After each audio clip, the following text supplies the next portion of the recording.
तो 4 तरीके के कपड़े ही ना लोग खरीदेंगे, लेकिन वेरिएशन बहुत ज्यादा है तो क्या हम लोग ज्यादा नहीं खरीद लेते हैं। अगर मान लो कि अगर किसी को जाना होता है साउथ के साइड पे, तो हम सोचते हैं ना कि उधर जा रहे हैं तो उधर का कपड़ा पहन लेंगे, थोड़ा उधर घूमने जा रहे हैं तो वहाँ के लोगों की तरह थोड़ा सा पहनना ओढ़ना। मान लीजिए कि यहाँ के जैसा ही कपड़ा वहाँ पे पहनते तो हम यहाँ वाला कपड़ा जो पहन रहे हैं यही वाला कपड़ा उठा के लेके चले जाएंगे। लेकिन कश्मीर में जाते हैं तो कश्मीरी पूरा ड्रेस पहन के फोटो क्लिक करवाते हैं ना, आप लोग देखते हो ना, जो जहाँ जहाँ घूमने जाता है वहाँ का ड्रेसिंग सेंस, वहाँ का खाना खाता है, देखता है कि वहाँ का क्या है, तो वहाँ के लोग चीजें खरीदेगा ना। और जब लोग खरीदेगा तो आप बनाइएगा भी, और बनाइएगा तो आपका फैशन इंडस्ट्री ज्यादा ग्रो भी करेगा और आपका फ्यूचर भी ग्रो है।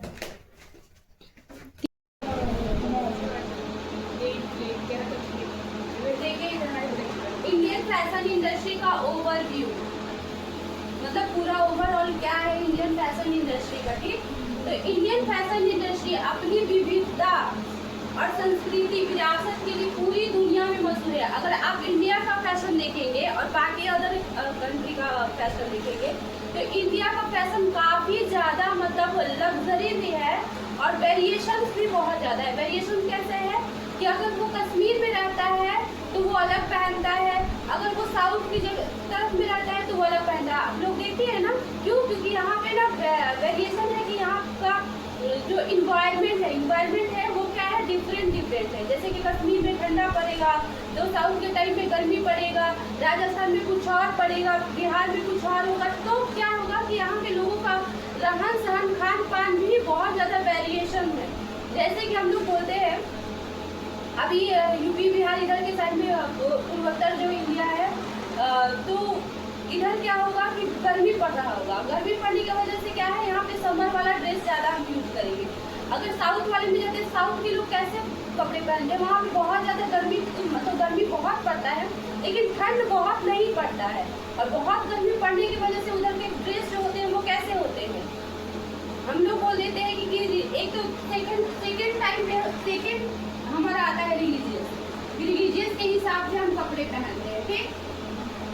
रिलीजियस के हिसाब से हम सेकेंड प्योरिटी होता है कि सेकेंड रिलीजियस के हिसाब से अगर हम हिंदू है तो साड़ी पहनेंगे, मुस्लिम है तो नकाब पहनेंगे, तो क्रिश्चियन है तो हम पंजिस वगैरह कुछ भी वाइट जो ड्रेस होता है वैसे पहन लेंगे। लेकिन फर्स्ट जो होता है हमारा क्या होता है, हमारा इन्वायरमेंट होता है। अगर मान लीजिए कि अभी के टाइम में बहुत गर्मी पड़ रहा है और मुझे बाहर निकलना हो तो क्या करेंगे, हम कवर करके कपड़ा अपना नहीं पहनेंगे, कवर करके पहनेंगे ना, तो हम मार्केट से परचेज भी तो करेंगे ना कि हम वैसा कपड़ा पहने कि मेरा स्किन नहीं जले, हम पूरा कवर करके कपड़ा घर से बाहर निकले पहने, ठीक। दूसरा, अगर मान लीजिए कि इधर के लोग क्या होता है कि साड़ी भी पहन लेता है, लेकिन आप देखते हैं एक चीज नोटिस की, राजस्थान के लोग, साउथ वाले लोग साड़ी नहीं पहनते, सूट भी नहीं पहनते। तो क्यों नहीं पहनते?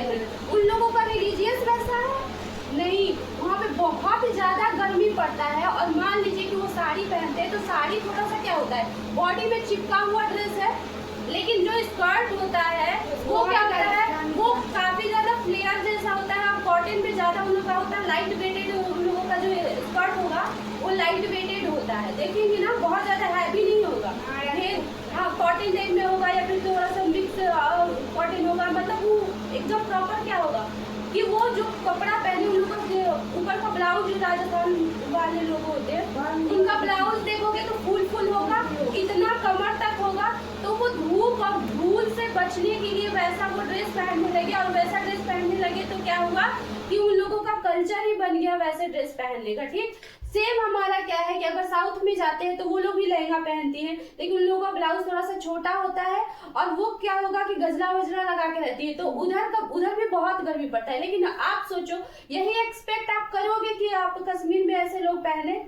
नहीं पहनते। वहां पे जाओगे तो बॉडी से एकदम मतलब चिपका हुआ ड्रेस ज्यादा पहनेंगे और वो उलन कपड़े को ज्यादा यूज करेंगे, क्योंकि उधर ठंडी पड़ती है, मौसम वैसा है। अगर लहंगा पहन लेंगे तो पहाड़ी एरिया है, अगर असम वगैरह में, तो उधर पहाड़ी एरिया पे चढ़ने में कितना दिक्कत होगा। अगर फ्लेयर वाला कुछ अगर लहंगा स्कर्ट और पूरा फुल पहन ले तो क्या हम पहाड़ी एरिया में चढ़ पाएंगे, सरवाइव कर पाएंगे? मतलब हम चलने में कितना दिक्कत होगा, कोई भी काम करने में कितना दिक्कत होगा।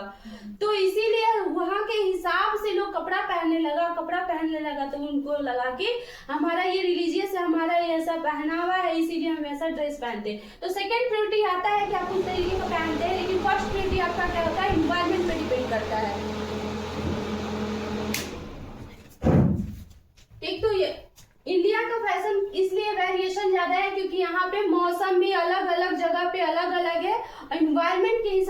पे विविधता भी बहुत ज्यादा है, वेरिएशन बहुत ज्यादा है, और संस्कृति और विरासत के लिए पूरी दुनिया में मशहूर है। पूरे वर्ल्ड में यहाँ का जो ड्रेस है वो मशहूर है। ठीक, भारत में अलग अलग राज्यों में अपनी अपनी पहचान वाले कपड़े और टेक्सटाइल होते हैं। पंजाब में जाइएगा तो सूट का ज्यादा वो लोग यूज करते हैं, उधर भी गर्मी पड़ता है, पटियाला सूट ज्यादा पहनते हैं क्योंकि गर्मी पड़ता है, मौसम वैसा है, और वहाँ पे लोग ज्यादा खेती बाड़ी करते हैं। तो आप बताओ चूड़ीदार पहन के खेती बाड़ी कर लेंगे? नहीं कर पाएंगे। उठने बैठने मतलब उन लोगों का कंफर्टेबल हो तो उस टाइप से वो ज्यादा कपड़े यूज करना। तो वहाँ के रहन सहन पे वहाँ का पहनावा ओढ़ावा भी हो गया, जैसे कि बनारसी, कांजीवरम, ये सब हमारे अपना इंडिया का ये क्या बोलते हैं कपड़े हैं।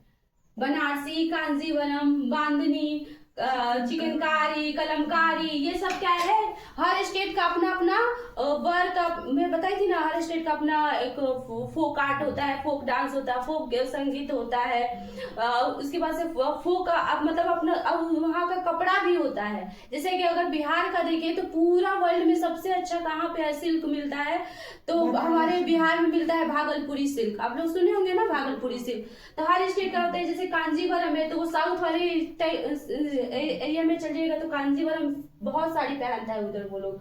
बांधनी, ये हमारा ये राजस्थान का और गुजरात का बांधनी उधर बहुत यूज करता है। बांधनी साड़ी जो आप लोग देखते हैं ना, घाट चोला साड़ी जिसको बोलते हैं, चिकनकारी, कलमकारी, ये सब हर स्टेट का अपना अपना। ये चिकनकारी जो हो गया वो लखनऊ का है, चिकनकारी लखनऊ का है। कलमकारी शायद ये वहाँ का है, नहीं याद आ रहा है, असम के साइड है, देखना पड़ेगा मेरे को भी, अभी याद नहीं आ रहा। ठीक, तो हर स्टेट का अपना, इंडिया का जो फैशन है वो काफी लग्जरी और काफी वेरिएशन है। काफी वेरिएशन होने के साथ काफी ज्यादा आपका यहाँ पे फ्यूचर भी अच्छा है, क्योंकि ज्यादा लोग यहाँ पे तरीके के कपड़े पर, मान लीजिए कि 4 तरीके के कपड़े ही होंगे तो 4 तरीके के कपड़े ही ना लोग खरीदेंगे, लेकिन वेरिएशन बहुत ज्यादा है तो क्या हम लोग ज्यादा नहीं खरीद लेते हैं। अगर मान लो कि अगर किसी को जाना होता है साउथ के साइड पे तो हम सोचते हैं ना कि उधर जा रहे हैं तो उधर का कपड़ा पहन लेंगे, थोड़ा उधर घूमने जा रहे हैं तो वहाँ के लोगों की तरह थोड़ा सा पहनना ओढ़ना। मान लीजिए कि यहाँ के जैसा ही कपड़ा वहाँ पे पहनते तो हम यहाँ वाला कपड़ा जो पहन रहे हैं यही वाला कपड़ा उठा के लेके चले जाएंगे। लेकिन कश्मीर में जाते हैं तो कश्मीरी पूरा ड्रेस पहन के फोटो क्लिक करवाते हैं ना, आप लोग देखते होंगे। जो जहाँ जहाँ घूमने जाता है वहाँ का ड्रेसिंग सेंस, वहाँ का खाना खाता है, देखता है कि वहाँ का क्या है, तो वहाँ के लोग चीजें खरीदेगा ना, और जब लोग खरीदेगा तो आप बनाइएगा भी, और बनाइएगा तो आपका फैशन इंडस्ट्री ज्यादा ग्रो भी करेगा और आपका फ्यूचर भी ग्रो है। किसी कुछ पूछना है इसमें? कहीं जाओ तो वहाँ पे ट्राई किया जाता है कि ये पहन कि अच्छा लगता है, वहाँ का खाना, वहाँ का रहन सहन, हर चीज वहाँ पे देखते हैं। तो ये इंडिया का है, इंडिया में इतने ज्यादा वेरिएशंस है, आप उसके हिसाब से आप कपड़ा बना सकते हैं या सेल कर सकते हैं, आपका हो सकता है। अभी इंडियन फैशन इंडस्ट्री में ट्रेडिशनल और वेस्टर्न फैशन की सुंदर संगम देखने को मिलता है। उसी दिन बताई थी ना आप लोगों को कि इंडिया का फैशन ऐसा है कि यहाँ पे ना दोनों चलता है। हम प्रॉपर हम ना इंडियन ड्रेस पहनते हैं ना ही हम वेस्टर्न ड्रेस पहनते हैं, तो दोनों का मिक्सअप का क्या होता है, बहुत सुंदर हम लोगों को दिखता है। क्यों? क्योंकि हम जीन्स के साथ कुर्ती वियर कर लेते हैं, तो ये हमारा क्या है, फ्यूजन आर्ट बोलते हैं उसको। ठीक, फ्यूजन आर्ट उसको बोला जाता है, जो दोनों का मिक्सअप होता है। ठीक, या इंडो वेस्टर्न हम बोलते हैं फ्यूजन आर्ट। ठीक, संगम देखने को मिलता है। आज के समय में Indian designer international fashion show में अपने नाम बना रहे हैं, साथ ही हैंडलूम, हैंडीक्राफ्ट सेक्टर, रूरल महिलाओं को रोजगार में महत्वपूर्ण भूमिका निभा रही है। जैसे मैं उस दिन बोली थी ना कि बहुत सारे डिजाइनर ऐसे हैं ना कि इस बेस पे काम करते हैं, जैसे कि लोकल एरिया, एकदम रूरल एरिया है जहाँ पे मतलब रोजगार का कोई ऑप्शन नहीं है, ना इंडस्ट्री जा सकता है ना कुछ है, तो पूरे लोगों को हम उठा के शहर में नहीं ना बसा सकते हैं। वहाँ पे शहर में बसाने के लिए उसके पास टैलेंट होना चाहिए। तो मान लीजिए कि अगर हम बोले कि हम लोग यहाँ पे क्लास करा रहे हैं, ठीक, यहाँ पे मैं क्लास करा रही हूँ, सारे लोगों को मैं सिखा रही हूँ, ठीक, यहाँ की ऐसे ऐसे ऐसे चीजें आज के टाइम के साथ अपडेट आप लोगों को कर रही हूँ। ठीक, मम्मी लोगों को जो आता था आज से 20-25 साल पहले पहले का वो चीजें अलग था, जैसे मैं बताई थी कि दुसूती के चादर पे वो लोग वर्क करता था, सिर्फ सबके पास दुसूती के चादर पे ही एम्ब्रॉयडरी वर्क होता था। लेकिन आज के टाइम में कॉटन पे और भी बहुत सारे जैसे कुर्ती पे, कुशन पे, ये सारे चीजों पे हम लोग वर्क करेंगे। तो मैं अगर क्लास करा रही हूँ, यहाँ पे आप लोग सीख ले रहे हैं, फिर मैं बोलती हूँ कि हम लोग क्या करेंगे कि एक रोजगार देने का काम करेंगे, और मतलब रूरल एरिया का कोई एक गांव हम लोग कैप्चर करेंगे, वहां के लोगों से जाके बात करेंगे, और वहां पे जो जो लोग को कुछ ना कुछ आता है, तो हम एक दिन जाएंगे वहां पे विजिट करेंगे और जाके कुछ ना कुछ उन लोगों को बताएंगे, सिखाएंगे, ये हमारा काम होगा। क्यों? क्योंकि वहां पे जाके रोजगार हमको देना है। जब उन लोगों को वो लोग सीख जाएगा तो उन लोगों से बनवाएंगे, फिर किसी ऐसे पर्सन को हम ढूंढेंगे जो ऑनलाइन बिजनेस को, बोलते हैं ना कि तीनों का मेल है। फैशन डिजाइनिंग में क्या है, आपके पास आर्ट हो, आप जानती हो बनाना, टेक्नोलॉजी हो, बिजनेस हो, ये तीनों होगा तभी जाके आपके पास। मान लीजिए कि उन लोगों के पास आर्ट है, टेक्नोलॉजी और बिजनेस का आइडिया बिल्कुल भी नहीं है, और आर्ट भी है तो उन लोगों को बनाने तो आता है, लेकिन आज के टाइम के हिसाब से बनाने नहीं होता है। क्या आज के टाइम में हम कीपैड फोन से अपना सरवाइव कर सकते हैं? नहीं कर सकते, हमें स्मार्टफोन चाहिए ना। बिल्कुल, तो वैसे ही उन लोगों को आता है बनाने, लेकिन वो स्मार्टफोन पे उन लोगों को लेके आना होगा ना, उन लोगों को आज के टाइम के हिसाब से उन लोगों को बताना होगा ना। और जब आज के टाइम के हिसाब से वो लोग जान जाएंगे तो क्या उन लोगों के पास रोजगार नहीं होगा? रोजगार कैसे? उन लोगों से हम बनवाए, फिर वहां से उन लोगों का प्रोडक्ट उठाए और उठा के फिर हम मार्केट में सेल करना शुरू करते हैं। तो उन लोगों को घर बैठे बैठे क्या आ रहा है, पैसा आ रहा है, कहीं जाने की जरूरत नहीं है। तो थोड़ी सी मदद हमारी और उन लोगों को रोजगार मिल सकता है, और हमारे लिए भी अच्छा हो सकता है, दोनों के लिए अच्छा हो सकता है। आप किसी का भला करिएगा तो क्या आपके साथ बुरा हो जाएगा? ऐसा कहीं नहीं होता है, कभी भी नहीं होता। हम बोल देते हैं कि हम किसी के साथ अच्छा किया, हमारे साथ बुरा हुआ, नहीं, कुछ ना कुछ आपका गलत हो। अच्छा, मान लीजिए कि उसके साथ एक गाँव हम अडॉप्ट करते हैं, एक गांव अडॉप्ट करेंगे, कोई भी एक गांव जो बहुत नीचे तबके का लोग है, वहां पे हम 10 महिलाओं को ऐसे चुनेंगे जिसको थोड़ा बहुत आता है। आज के टाइम के साथ हम लोगों को एक डेट फिक्स करेंगे कि वीक में एक दिन वहां पे हम लोगों को टाइम देना है, और मेरे पास 20-25 बच्चे हैं, और 20-25 बच्चे जाके 20-25 महिलाओं को आज के टाइम के हिसाब से उन लोगों को सिखा रहे हैं। ठीक, सिखाएंगे और उसको अपडेट करेंगे, फिर गाइड करेंगे। एक पर्सन पे एक कोई होगा। ठीक, मान लीजिए कि रिया है, वहां पे एक वुमेन को गाइड कर रही है, तो इनके पास एक ही वुमेन का बर्डन है, वो फोन भी कर रही है, बात भी कर रही है, रिया बता भी रही है कि आपको कुछ भी प्रॉब्लम होगा मेरे से आप करना, मिलना और जुलना, और मतलब जो भी है प्रॉब्लम मेरे साथ शेयर करना। आज के टाइम के हिसाब से वो उनको अपडेट करने का काम कर रही है। फिर कल को अगर वो अपना रिया बिजनेस स्टार्ट करती है, हम लोग मिलके बिजनेस स्टार्ट करते हैं, तो रिया का हेल्प होगा कि नहीं? उसे आप बना के प्रोडक्ट सेल कर सकती है कि नहीं? उनको गाइड करेंगी तो उनको बोलेंगे ना कि आप बनाइए, आपका प्रोडक्ट हम खरीदेंगे, हम खरीद के सेल कर रहे हैं। ठीक, तो ये एक क्या हुआ कि आप उनकी मदद कर रही है और अपने आप को ऊपर उठाने का कोशिश कर रही है, और अपने साथ साथ दूसरों को भी ऊपर उठाने का। और जब दूसरे को ऊपर उठाइएगा तो आप भी ऊपर उठिएगा। किसी को भी आप एक चीज देख लीजिएगा कि यहाँ पे 2 लाइन खींच दे। ठीक, आपको यहाँ पे जाने के लिए ये वाला पर्सन को यहाँ पे जाना पड़ेगा ना, तब ना आप यहाँ से यहाँ जाइएगा। और यहाँ पे जाने के लिए क्या करना, किसी ना किसी का हेल्प करिएगा। कोई यहाँ पे आपके जगह पे कोई आएगा तब आप उसके ऊपर जाइएगा। कोई भी अगर कोई भी चीज है कि आपके जगह पे कोई आएगा तब ना वहां से आप खाली करिएगा जगह, तब ना कोई आएगा। और खाली करने के लिए आपको वहां से हटना पड़ेगा, और हटने के लिए क्या करिएगा, आप अच्छा करिएगा तो आपके नीचे वाला भी अच्छा करेगा। तो वो उसको आप गाइड कर रही हैं, आपका नेचर अच्छा है, नीचे वाला को गाइड कर रही है तो उसका भी नेचर अच्छा होगा, तभी आप उसको गाइड करिए। तो ये क्या होगा, हम ऐसा करेंगे आने वाले टाइम में। अगर 20-25 अगर कोई हमारे पास लड़कियां आने लग गई है क्लास करने, हम किसी ना किसी गांव को अडॉप्ट करेंगे जहाँ पे मतलब रोजगार दे सके, और इसको आगे लेके जाएंगे, हम करेंगे। मतलब आने वाले टाइम में हम बोले ना कि जब आप लोग क्लास कर लेंगे, खत्म हो जाएगा, तो मैं अपने गाँव में एक गांव तो हम अडॉप्ट करेंगे, वहां के जाके बात करेंगे वहाँ के लोगों से, वहाँ पे काम देंगे, काम सिखाएंगे। लेकिन अपने गांव में 10 लोगों को आपको सिखाना है, काम करवाना है।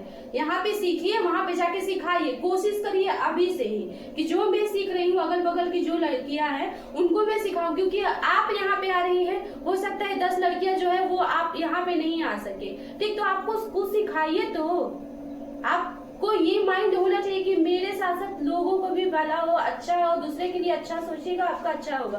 तो ये चीज अभी से ही थोड़ी, हम सीख लिए, हम तो सीख लिए भाई, हमको क्या जरूरत है दूसरे को सिखाए, दूसरे को सीख लेगा तो क्या पता वो आगे बढ़ जाएगा मेरे से, तब हम क्या करेंगे, तब तो मेरा ये हो जाएगा। तो ये वाला चीज नहीं होना चाहिए। किसी के अंदर में जब होगा तो आप वहीं के वहीं रह जाएंगे, किसी को भी देखिएगा, ठीक। तो आपको अभी से ही वो ट्राई करना है, आपको पकड़ पकड़ के सिखाना है, बोलना है क्या हम सिखा रहे हैं, करवा रहे हैं, बता रहे हैं। अगल बगल 1 2 3 4 ऐसी महिलाएं होंगी जिनको सिखाइए, वो घर में सिर्फ बैठी रहती है, उनके पास कोई काम नहीं है, तो यहाँ से सीखिए और उनको जाके सिखाइए। बोलिए कि आओ हम तुमको सिखा रहे हैं। जो भी डाउट होगा तो एक तो आपका क्लियर होगा, आपके लिए भी अच्छा होगा, दूसरे के लिए भी अच्छा होगा, ठीक। देखने को मिलता है इंटरनेशनल, आजकल जो डिजाइनर है यहाँ पे हमारी इंडियन डिजाइनर्स है, वो इंटरनेशनल लेवल पे भी अपना फैशन शो कर रहे हैं, अपने नाम बना रहे हैं। साथ ही हैंडलूम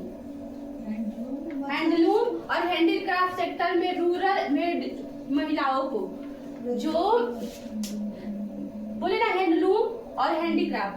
हैंडलूम होता है जो कपड़े पे हाथ से जो हम कपड़ा बनाते हैं, ठीक, हाथ से, जैसे कि हम पेंटिंग किए हैं, हम उस पे एम्ब्रॉयडरी किए हैं। हैंडलूम जो होता है वो कपड़े से। हैंडीक्राफ्ट हो गया जैसे कि बोले ना, कल आप लोग बोल रही थी ना कि पंखा बनाता था पहले, उसमें झालर मोती लगा देता था पंखे में, या कोई ऐसा बॉटल को काट के गमला बनाता था, ये सब हैंडीक्राफ्ट में आता है, ठीक। ये दोनों क्या है कि गांव के लोग जान रही है, आज के टाइम के साथ उसको अपडेट कर देना है और उन लोगों को घर बैठे काम देना है, ठीक। अगर वो घर में बैठ के महीना का 3000 4000 भी कमा रही है तो ठीक है, आप उससे 10 लोगों को अगर आप वहाँ पे काम सिखा रही हैं, 10 लोगों से काम करवा रही हैं और आपको टेक्नोलॉजी आता है, आपको बिजनेस आता है, तो क्या आप पैसा नहीं कमा सकती हैं? बिल्कुल कमा सकती है। दूसरे की मदद करना सीखिए तो पहले, तब जाके आप पैसा कमाइएगा ना। तो दूसरे की मदद कैसे करेंगे? हैंडीक्राफ्ट है, उन लोगों को टेक्नोलॉजी के बारे में नहीं पता है, उन लोगों को बाहर की दुनिया के बारे में पता नहीं है, कैसे आजकल चल रहा है, कैसे पहन रहे हैं, कैसे लोग हैं, कैसे क्या किसी का डिमांड है, लेकिन उनको हैंडीक्राफ्ट आता है, उन लोगों को बनाने आता है। हम बोल देंगे कि अच्छा आज बॉटल से बना रही है, नहीं ये कॉइन वाला जो हम बोर्ड बनवाए हैं उसका डिमांड ज्यादा है, वो काफी अच्छा मिलेगा क्योंकि आज के टाइम का है, तो उसको बनाइए और मुझे दे दीजिए। वो बनाने का 300 रुपया भी दीजिएगा ना तो वो भी, उसमें भी वो खुश हो जाती है, ठीक। और उसको आप आगे ले जाके उसको अच्छे खासे रेट पे सेल कर सकते हैं। तो आप करिए तो सही, इसलिए बहुत पूर्ण भूमिका निभा रही है फ्यूजन फैशन, जो हमारा रूरल सेक्टर को, महिलाओं को रोजगार दिन में बोली थी ना कि हमारे जो फैशन इंडस्ट्री है इंडिया का, उसमें 80% वुमेन काम करती है, 20% मेन काम करते हैं। मेन 80% ही महिलाओं को रोजगार देने का काम करता है। तो हम क्यों नहीं इस पे काम करेंगे? 80% महिलाएं इसमें रोजगार पा रही हैं, तो इस सेक्टर पे काम करेंगे, आगे बढ़ेंगे, सोचेंगे। हम अपने बारे में जब तक सोचेंगे ना, हम लाइफ में कुछ भी नहीं कर सकते। और एक चीज आप सोचे कि भगवान इंसान को यहाँ पे क्यों भेजता है कि जाओ खाओ पियो और खत्म हो के आ जाओ? नहीं, कुछ करो, कुछ करने के लिए ना भेजे हैं कि मेरा काम जाके वहाँ पे करेगा इंसान। हम यहाँ पे आते हैं तो खाते हैं, पीते हैं, सोते हैं, बस यही मेरा जिंदगी है। शादी किया, बच्चा किया, बस उसके बाद मर गया। बच्चा भी बेचारा नालायक हो गया, हम तो चार दीवारी में रह के हम तो नालायक है नहीं। तो हम जब नालायक है तो सामने वाले को लायक कैसे बनाएंगे भाई? आपको लग रहा है कि हम नालायक है तो सामने वाले को लायक बना सकते हैं? नहीं बना सकते। अगर मान लीजिए कि यहाँ का माहौल हम वैसा क्रिएट कर दे तो आपको लग रहा है कि आप अच्छे हो जाएंगे? नहीं। मेरे सोच से, मेरे अच्छे से, आप जो मेरे अंदर में अच्छाई बुराई जो भी होगा वो आपको देंगे। तो हम जब ठीक रहेंगे तब ना आप ठीक रहिएगा। हम अच्छा सिखाएंगे तो आप लोग अच्छा सीखिएगा। और हम जब सोचेंगे कि मोरल वैल्यू, मैं बोली थी ना कि मोरल वैल्यू होना बहुत जरूरी है। और मैं आप लोगों को सिखाऊंगी कि मोरल वैल्यू क्या होता है। और मोरल वैल्यू जब तक आपके पास नहीं होगा तो आप एक रोबोट बन के रह जाइएगा। आपके अंदर में बस यही हुआ कि हम सेल्फिश हो जाए, हमारा जो भी हो, मेरा ही सब कुछ है, बाकी कुछ नहीं है। हम किसका हड़प ले, किसको नीचा रख दे, किसको दबा दे, मेरे लिए सब कुछ बस मेरा ही हो, बस सीमित। और जब सीमित आप हो जाइएगा तो सीमित लोगों को सोचिए, क्या वो ठीक है, उसकी फैमिली ठीक है, नहीं है भाई ठीक, उसका मेंटली हेल्थ देखिएगा इतना गंदा होगा ना कि वो ना इंसान की मतलब 2 मिनट बात नहीं कर पाइएगा। क्योंकि एक मान लीजिए कि हम जब सिखाएंगे कि आप लोग जाइए दूसरे किसी का बुरा करिए तो आप मेरे साथ अच्छा करिएगा, पॉसिबिलिटी दिख रहा है कहीं पे भी। जब दूसरे के साथ आप बुरा कर सकते हैं तो मेरे साथ भी कल को बुरा करिएगा। जब घर वाला लोग ये सिखा रहे हैं कि फलानवा का दुकान है उसको हटा दो, वहां नहीं लगाना है, तो कल को अपने अपने भाई में झगड़ा हो जाएगा। जब माँ बाप सिखा रहा है दूसरे पे तो अपने पे नहीं होगा। ये पॉसिबिलिटी है कि जो चीजें देखता है बच्चा सीखता है वही करता भी है। तो आप एक अच्छा इंसान बनिए, कम से कम ऊपर वाला का तो सबसे पहले शुक्रिया कि मतलब वो भेजा है तो कोई काम के लिए, नहीं तो यहाँ से जाने के बाद पता चला कि गए तो भगवान बोलेंगे कि इसीलिए भेजे थे क्या तुमको दुनिया में कि जाओ खाओ पियो और दूसरा का बेईमानी हड़प कर करके और बैठ आ जाओ। तो अच्छा बनना है, अच्छा करना है, दूसरे के लिए भी अच्छा सोचना है। अच्छा नहीं सोचना तो उससे बुरा तो नहीं सोचना है। सरदार जी क्या बोलिए, क्या बोलिए बोलिए कि से बोलिए का भी क्या है, खा पिया सपना बोले खाओ पियो और चले जाओ। खाओ पियो तो जो जानवर भी खाता है पीता है चल जाता है, लेकिन भगवान आपके लिए कुछ आपका जो अंदर जो माइंड दिया है, आपका जो चेतना है, जो भी सोचने की क्षमता है, कैपेसिटी है, क्या और लोगों के लिए दिए हैं? नहीं। और मान लीजिए कि आप खा पी के मर जाइएगा तो क्यों भाई आइएगा? अब यहाँ आप घर से आइए बैठिए और चलिए तो भैया क्यों आइएगा भाई बैठने के लिए? हमको नहीं चाहिए बैठने के लिए, तो आप घर पे ही बैठिए। जब ये इसी काम के लिए है तो भगवान के पास ही रहिए भाई। भगवान क्यों भेजे आपको? क्यों भेजे है भगवान आपको कि जाओ खाओ पियो और आ जाओ? अपना कर्जा भी तो कम से कम चुका के आओ। हम लोग पूरी जिंदगी पेड़ पौधा यूज कर लेते हैं लेकिन एक भी पौधा नहीं लगाते, एक पेड़ भी नहीं लगाते। दूसरा का किया कराया खा के और हड़प के चल जाते हैं। कितना पापी भी टोर के जाते हैं। अरे बिना काम के कोई थोड़ी पूछे, काम ना करूँ तो दुनिया में पूछने की बात ही छोड़िए, आप भगवान के जाके क्या मुंह दिखाइएगा? वही तो हम भी बोल रहे हैं। आदमी ना काम नहीं करता है। मान लीजिए एक साल के लिए आप यहाँ पे पढ़ने के लिए आई, मैं सिखा रही हूँ, यहाँ पे आ रही है, बैठ रही है, जा रही है, ठीक है, बैठ रही है। दुनिया में तो बहुत सारे, यहाँ पे तो मैं क्लास करा ही रही हूँ, ठीक, मैं अच्छे से बता भी रही हूँ, ठीक। आप आ रही है, बैठ रही है, चल जा रही है, आप आ रही है, बैठ रही है, चल रही है। एक साल बाद अपने आप को मिरर में फेस करिएगा, अपने आप को फेस नहीं कर पाइएगा, दूसरे को तो छोड़िए। अपने आप को आप नहीं देख पाइएगा कि हम एक साल में क्या किए, कितना बेवकूफ है कि बाकी लोग सीख लिया, हम वहाँ पे गए। अब सोचिए कि आप पूरी जिंदगी आके यहाँ पे खा रही है, बैठ रही है, धरती पे बोझ होके आप चली जा रही है। क्या कर रही है? क्या बोल रही है ना कि भगवान पूछे तो बोले कि आपके नहीं करते थे, मंदिर जाते थे नहीं। भगवान जी ये नहीं बोलते कि पूजा, अब हम कल से पूजा करेंगे आप लोगों का। आप लोग कितना खुश हो जाइएगा, हम कल से धूप अगरबत्ती लेके बैठेंगे, खुश हो जाइएगा। अच्छा है ना, हम आरती का थाल भी लेके रखेंगे, धूप अगरबत्ती भी रखेंगे और एक लड्डू चढ़ाएंगे। खाना भी नहीं है आप लोगों को, ठीक है, बस देख के छोड़ देना है। भगवान जी खाते हैं, जब खाते तो चढ़ाते नहीं, ठीक, तो आप लोगों को देखना है वो लड्डू और छोड़ देना है। बस हम धूप अगरबत्ती दिखाएंगे, बोलेंगे कि वाह बाबा आप तो बड़ी अच्छी है, संजना आप भी बहुत अच्छी है, नुसरत आप भी बहुत अच्छी है, कृतिका आप भी बहुत अच्छी है, आप बहुत अच्छी है, ठीक। कितने लोग इसमें खुश हो जाएगा? बताओ कितने लोग खुश हो जाएगा? कोई नहीं। तो भगवान कैसे खुश हो जाएगा? आप कैसे मान लेते हो कि भगवान खुश हो जाएंगे धूप अगरबत्ती दिखाने से? धूप अगरबत्ती दिखाने से भगवान खुश नहीं होते हैं। आप जब सोच रहे हो ना कि हम जाएंगे भगवान को धूप अगरबत्ती दिखाएंगे, पूजा करेंगे, तो नहीं होते भाई, कोई भगवान नहीं खुश होंगे। आप जब खुश नहीं होती तो वो क्यों खुश होंगे? यही बात तो हम इनको समझा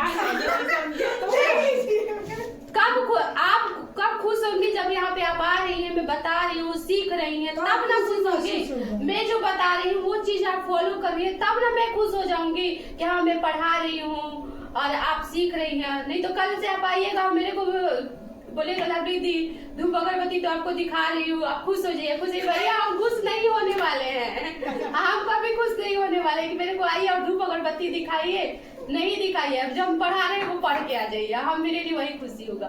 तो आप भगवान से ये कैसे उम्मीद बोल सकते हैं? नहीं बोल सकते, भगवान नहीं खुश होते हैं, कोई भगवान खुश नहीं होता है और दुनिया में कोई खुश नहीं होगा इस रवैये से। भगवान इसलिए होते हैं कि वो उनसे कुछ सीखना होता है, उनका बिहेवियर, उनका रहन सहन, वो क्या सिखाए हैं हमको उसको फॉलो करना होता है और उसको फॉलो करिएगा तो भगवान खुश हो जाएंगे। ठीक, तो भगवान को धूप अगरबत्ती दिखाने से अच्छा है कि उनके जो दिखाया रास्ता है उस पे चलना है और उससे वो भगवान खुश होते हैं। क्या हुआ?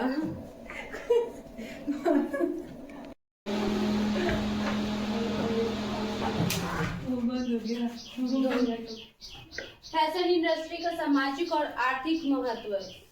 अगर फैशन इंडस्ट्री जो है वो हमारे समाज और हमारे आर्थिक स्थिति पे क्या प्रभाव डालते हैं, तो फैशन इंडस्ट्री न सिर्फ लोगों के पहनावे को प्रभावित करता है बल्कि देश की अर्थव्यवस्था में भी योगदान देती है। ये इंडस्ट्री रोजगार के अवसर करती है।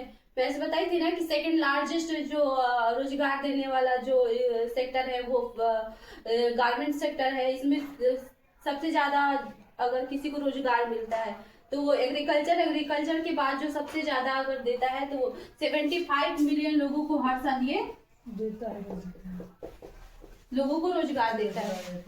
ठीक, तो ये हमारे क्या है, रोजगार के अवसर को करती है। यह अर्थव्यवस्था में क्या है, बहुत बड़ा योगदान देता है।